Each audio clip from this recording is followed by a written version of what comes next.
Hello, welcome to episode 62 of the Tomato Timer. I'm so pleased to invite onto this episode Ayan Said. Ayan is the founder of Voicing Voices. She co designs and teaches human centered solutions that enable us all to embrace an equitable future. She has several years of experience in education and development industry, a master's degree in gender education and international development, and committed to embedding systemic strategies that resolve inequalities. And it's so good to have you. How are you? Thank you for inviting me. I'm really good. Happy mid Wednesday. So midweek is a nice little midweek conversation. 100%. I want to kick off with understanding a little bit about what Voicing Voices is and what sparked you to launch it.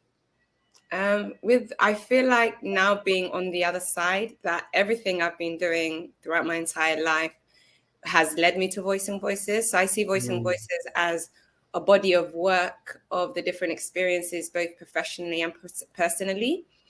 But what really sparked it for me to actually give it a space. So Voicing Voices is essentially a space where we can voice our voices, have representation in different systems and gaps that we just keep overlooking generation after generation. yeah, And I couldn't find something that or a space where I could express all my intersectional factors as a Black, Muslim, British, Somali woman that, migrated to England when I was a child. So it just accumulates all the experiences we have and mm, holds a safe space where we can be like, hey, this is my experience, this is my insights, and this is what's going on in these different spaces, and just bringing that to decision making spaces and into policy development and kind of bringing us all together through globalization and all the different things we're experiencing.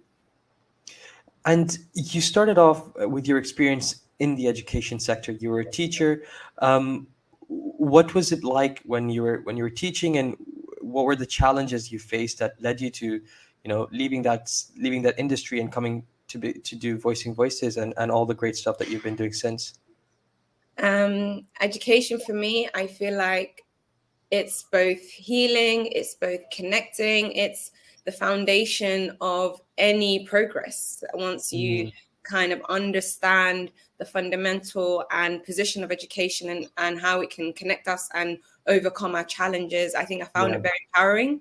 So I've always loved education. Becoming a teacher, it just happened to me. If I say like it just in the term, I started tutoring whilst I was studying biomedical science. So I loved science. I love Yeah. understanding biology. For me, science is like a miracle, on seeing Mm, all the amazing things that are happening to our bodies internally, the physics of it, how chemistry works. There was just yeah. really enjoyed the scientific space, but I also kind of wanted to share that with young people, and I wanted to get it to empower youth through education, essentially. So I became a teacher, secondary school teacher, Hmm. and I realized that age group, especially from like 11 to 18 years, that's such a fundamental age. Everything we experience in that space, in that period, helps Mm, develop what adults we're going to become, how we yeah. navigate the world, the different experiences we encounter, and I just felt like the education system lacked applicable future. It didn't make us future ready enough, in terms of empathy and in terms of critical thinking, Yeah. questioning. All of these things were missing, and they were missing in my time. So it was like, why hasn't it improved? Why hasn't the education system changed? Why hasn't the education system not humanized, especially marginalized communities who are dealing Yeah. with different factors? It's not, everything is standardized. And as humans, we've got so many parts to us and aspects to us. And I feel like our current system doesn't honor that enough. So I came into consultancy to help design strategies that are human centered, that can help us progress towards our goals.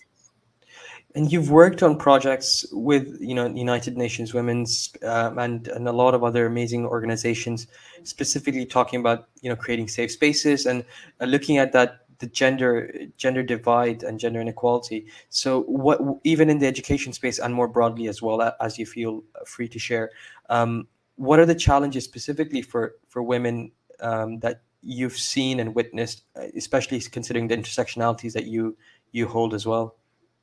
I feel when I say gender, when we discuss gender equality or equity, I feel like as a result of these, as a result of being a woman, for example, you are disproportionately faced with challenges that male counterparts might not face. As a Mm, result, again, I think one of the main things that encapsulate women into a certain space that doesn't allow them to achieve their full potential or to break barriers and things like that is shame and guilt. I think we're boxed into, before we're born, we're boxed into a yeah, certain framework or a certain picture of who we should be. And if we navigate away from that or try to push against these barriers that have been placed upon us, it becomes, oh my God, what is she doing? What's going on? And especially if you're from a certain culture or a certain religion or a certain yeah, background, it yeah. really becomes difficult to break free from that. So I believe that for me, all the structures and all the barriers that are holding us down or limiting our potential are man-made. These are patriarchal structures that are in, whether it's the education system, the healthcare system, our workplaces. And what we're seeking to do is to provide access to say, no, actually, that isn't how it needs to be. We can redesign a future where we can both meet our full potential, but exist as human beings that are with human dignity, with basic human rights of having a voice to say, hey, this is what makes me happy, this is what my needs are, these are what my challenges are. Where are the spaces for that, to put human voices into the decisions that we're making in these structures and systems? Mm. And sorely, sorely missing. Um, I remember speaking to you earlier that you shared quite a few of those projects that you actually worked on, and I'd love to hear a little bit more about the specific ways you went about implementing them, because it was fascinating to hear, and I'd love to share it with the rest of our audience as well. Thank you so much. So initially, our main we have a framework where any of the projects that we do or any of the consultancy services that we offer, Mhm. we have a framework on a 4-level basis on an individual level. So whatever projects that we're doing or whatever insights we're gathering, what is the individual context around that? And then, for example, if we look at gender-based violence or the UN Women UK project you mentioned with Living Proof, where we where we wanted to find out why and how can we make London safer, public spaces safer for women. And Yeah. we gathered insights from women around London who were using public transport systems, who were traveling different times of the day, and said, how do you feel, and what does a different future look like? How are you reimagining a different, what would make you feel safer? Mm. And that's the individual basis of hearing the needs of the stakeholders or the communities we're impacting. And then the second part is community building. So it's one thing to empower an individual, but if the community is oppressing that individual from being empowered, then we're going around in circles. It's not systemic enough. So then it's about raising awareness within communities of human rights, of different support systems, different organizations, bringing a sense of community to address the challenges that we have. And then our other 2 levels address societal levels. So our education system, our healthcare system, why are, 1 in 4 women more likely to die from childbirth? How? Hey, we've got the data, we've got the research, what's the reasons behind that? And how can we make women feel more safer with these structures and systems that have marginalized them for so long? So that's kind of it's a very holistic and systemic approach. And in that way, it's more sustainable and we can enroll more people to be engaged with it so that we can act rather than just speaking about change. Yeah, I love that, and I love the combination that you describe of this kind of amplification of the people facing the problem, which Mm, are, as you've always said, that and I love voicing voices for that very reason, because it's about amplifying the voices which may not have the space, the places to describe themselves and share their challenges, and then combining that with systemic change, because that's the only way those changes are implemented, right?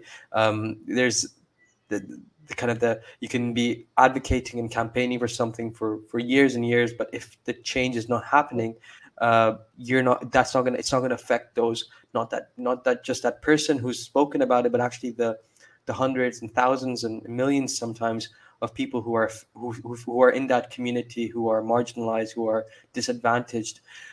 I want to continue to talk about this, and one thing that we kind of really initially mentioned it about intersectionality.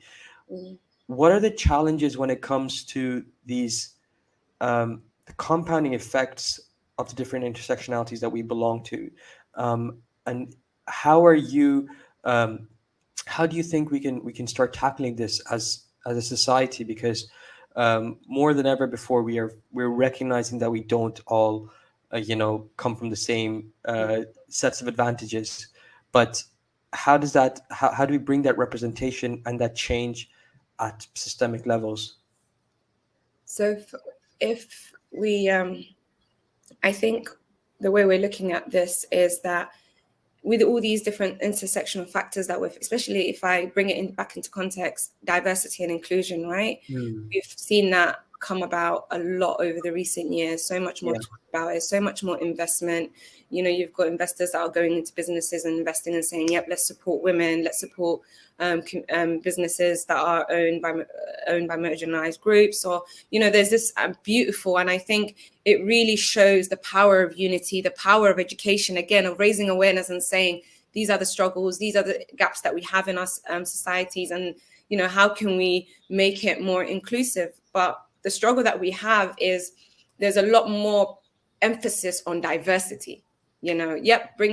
We'll bring a diverse group on board, or we bring them in without actually considering what are the intersectional factors that they're experiencing and how can we accommodate that? How can we create a culture of belonging? Because what happens when we focus too much on diversity and bringing people on board because they look different, or that's something we're supposed to do to, tick a box, is you re-traumatize those communities, because you're giving them, you're inviting them to have access, but you're not really deep diving into how that looks and how their existence looks. So for me, I think if anyone's really in the space of inclusivity and creating a culture of belonging, step one is making the environment seem that way. Celebrate culture, celebrate the identity of the different people that we're working with. So in school, we used to do a culture show, because we had this, especially when I worked in schools abroad, where majority of students might have been, it was an international school, so majority of students were expats and so forth, and to connect them, to highlight the beauty of our individuality and what each student was bringing to the table with their experiences and their family, even upbringing is different. There's so many insights you can bring into a space. So we celebrated, we got all the students to wear their cultural attire. We had MCs that was talking about facts and certain prominent figures from that country, just to give a sense of pride over our identity. Because what's been happening for so long is we've been marginalized to think the fact that we're different makes us second-class citizens. There's beauty in being a Black woman. There's beauty in being a woman. There's a beauty in being a youth. There's so much beauty in our individuality. And I think celebrating that in that space will be a step forward to creating human-centered systems that are bringing forward the needs of people and ensuring that, we're much more connected rather than it being a superficial way of moving forward. Yeah. You're that's so powerful, especially that very very poignant point you say, whether it's superficial or not, and oftentimes it is when we're trying to check, when we see the industry checking boxes. There's another side to your identity, which is around spoken word poetry, and this is something that you share on stages all over the world, and I would love to hear this kind of. You come from this very scientific background. You talk about systemic change, and now you're an artist, and you're sharing your views and your voice in this kind of beautiful art form. How does that, for you? What does that feel, and how do you see that effect kind of come about in the people you? So with my poetry, it's actually me voicing my voice. So before I could create a space to voice other people's voices, it's important that I also have a sense of self-awareness of how I'm navigating things. And because prior to me being empowered the way I am now, I've always been silenced. I've always had the sense of, for me to be outspoken, for me to be expressive, for me to be creative, no, like you have to be serious, you have to be a certain way. I was really, really living life in terms of a structured way, but I feel like creativity and my poetry allow me to express and understand our social chat, because most of my poetry is around mental health, experience, my lived experiences, other people's lived experiences, my students' lived experiences. So it's my understanding of the world. I'm putting that in a way that I can connect with other people as well who might have had same or shared lived experiences. So for me, it's my way of connecting and voicing my own voice to the wider community.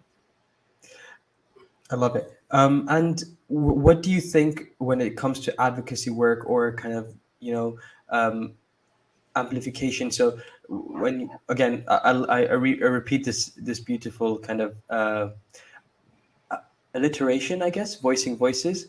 Um, there are so many different ways to voice it. It doesn't have to be, spoken. It can be singing, it can be art, it can be, physical artifacts of, paintings and stuff like that. It could be anything. Um, what are the kind of, through your organization, or even more broadly, what do you think the different mediums of art that provide us, or the different ways or mediums of voicing our voices, um, what do these variations give us? Is it beautiful to have that variation, and how does it make it more or less differently effective? I think variation is essential for me personally, because variation allows us to explore. It makes room for self-discovery. It makes room for self-awareness. It makes room to allow yourself to push yourself through the limits. And I think there's a sense of accomplishment you gain, especially as a creative, where you feel, I think for me, especially with poetry, it's a feeling. It's me, it's the feeling, and then that feeling can come out in different outlets, because sometimes I perform my poetry, but other times I write, and then other times I have conversations and I connect with people that are also in that space. So there's different ways of communicating that feeling. So I feel like the first thing is be one with that feeling and build a relationship with that feeling of creativity, that spark that you feel, Yeah, and then allow that to guide you to whatever outlet it is. Don't ever limit yourself to how you can do something. I think the yeah, first thing is the what and the why. What is it yeah, you want to do, or what is it you feel more inclined towards, or what is it that you feel connected to? Why do you feel connected to it? And then boom, let the magic just happen for itself. let, and that just let, happened. let it flow, be in flow with it. Because I feel like with creativity, you get the most authentic creativity comes from being in flow and letting it be. I think what happens with life is we have to control a lot. We have to control Mhm. our time. We have to control our this or that. But when you're in that creative space, just flow. Yeah. And it kind of connects back to what you just said, right? This is Poetry was your way to voice your voice. It was your space, it was your medium. And I think my next question follows up on that.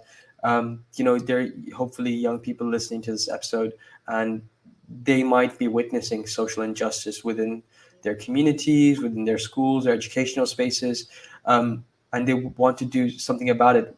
How do you go about this? So, especially as someone who witnessed these challenges within a school as well, what do young people do to bring attention and support those who may be feeling left out, or maybe marginalized or disadvantaged in some way or the other? I think step one is preparation. It's preparation. I believe in all possibilities, regardless of your age group, regardless of your background or what's. And I think that for me was the biggest breakthrough, understanding that anything that we set our minds to is possible. Anything we want is possible. And I've seen it happen with my students. I've seen it happen with colleagues. I've seen it happen with my clients. That it's that unshakable belief of whatever possibility you want to create for yourself, and then preparing for that. I think for me, I assumed, especially when I started my social enterprise, I didn't really have that much business. I didn't have business background. So I had to do a postgraduate course, really understand how does innovation work? How does a social enterprise work? Who Mhm. are the people involved in that space? What has already been done as well? Where Yeah. are the gaps? And that's how I've been able to identify the fact that, we've got so many gaps in so many different industries. For example, the tech industry, that's completely, it's the foundation of our era, it's the foundation of our digital era, is how we connect, is how we do so much on our day-to-day lives. And only, less than 5% of leadership positions are held by women. Like where's the representation in that? And by studying the tech industry and by studying business and by studying intersectionality and all these different things, I've been able to identify the gaps. And that was my preparation to take action. So once you kind of understand, going back to the what and the why, it's those two things are very important. Once you understand the what it is that you want to add value to, and I feel like everyone can add value. Every subject, every sector can address social injustices because it affects us all. So how can you, once you figure out where these gaps are, what are your strengths and what tools do you have and what do you enjoy as well? I think when we're advocating for social justice, you can enjoy it. You can enjoy connecting with people. You can enjoy advocating for what's right. It doesn't have to be, it is, of course, we have to share the data. And I think when I first came in, especially with gender-based violence, I was very like, oh my gosh, why doesn't the world, why isn't this being highlighted everywhere? I was talking about it and I became it to the point where I didn't have no work-life balance because I was so engulfed and so upset and angry at the injustice. But I think once you realize it takes time, and I think patience and perseverance comes in as well, just being patient with the process as you're preparing, as your people are pushing back, as people are not understanding the message, as you'd like them to understand. Sometimes we have to find different ways of communicating with people before they understand our points of view. And that's another thing. So, and all that comes under preparation. And then when you do launch, resilience, just keep going, because you would have set the foundation of your what and your why, where you fit in and your role. So it's much more sustainable. That energy of making a difference and being an activist or a change maker, it's much more sustainable when your foundation of preparation is set. And then connect with people that also are very empowering. I think that's also people that encourage you, people that can see a new future where we don't have to tolerate any form of injustice to any community. So the network around you is also very important. Talk about preparation and perseverance. I will also add another P to it, which is proactivity, that you've represented for a long, long time as well. Because you've gone through, you've gone through a degree and then gone into an industry, then came back out of it, went for another degree, and then went out to get further kind of knowledge in building your postgraduate degree to understand how to build out social enterprises. And so you've continuously been, knocking on doors, asking for opportunities, and, you're representing and looking to empower these marginalized communities, and you're going out of your way to find opportunities to do so. And I think that's something that is so critical as well. Things like this don't fall into your lap. You have to put yourself out there over and over and over and over again. And not take it personal as well. It's not personal. I think we're all trying to figure it out as human beings, and we have to learn to bridge that gap. And that's why I was bringing it, just so to bring it to that. It's being more human-centered and having empathy and trying to understand other people's perspective. And then that way we can bridge the gap. We can't force anyone to bridge the gap. We can't force anyone to understand. It's just finding different ways of communicating till we come and we're united against these injustices. Yeah. And you talked about this, setting up the social enterprise. How has it been for you? You've mentioned the statistics around tech-led businesses in the world right now. But even as a female entrepreneur, how has that experience been for you? And what are the challenges that still exist, the glass ceilings that still need to be shattered to be able to give more space to more female-led initiatives, companies, start social enterprises, projects, and organizations? I think at the start, because I didn't see growing up, or due to being a first generation graduate, I didn't see representation of me belonging in the business world. So when I initially came into it, I really struggled with, perpetrator syndrome, which is, me feeling less than when I came into the space, and me being more vulnerable to like more microaggressions and demeaning natures of this whole space. And I felt like I stood in my own way. So I allowed myself to assume I didn't know what I was doing, or I kept on kind of doubting myself. And that really impacted my confidence. It impacted how I came forward. And in addition to that, because I was so keen on proving myself, that I wasted a lot of energy that could have gone into other aspects of my business. You know, I came into it saying, oh, I have to prove myself. I have to, tread carefully. I don't want to do, it was just a lot. And it was a cause that I was really close to, gender-based violence. 1 in 3 women around us and girls are experiencing some form of gender-based violence or another. So, and I was hearing the stories and I was really deep diving into the data. So it just felt like a storm, I think, when I first started out. It was just a lot to take in.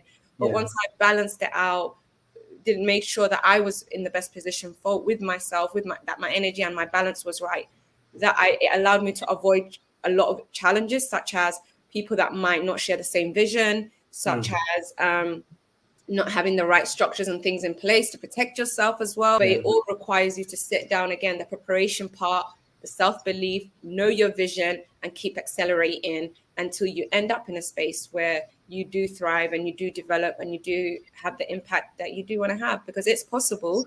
It's just navigating the space. Absolutely. We've come to the end of the episode. It's gone so quickly, but I have one last question before we wrap up, and it's based on all your experience in the education space, and your work as well. But in your opinion, what is one thing that should be implemented or changed in our education system? Agency, student agency.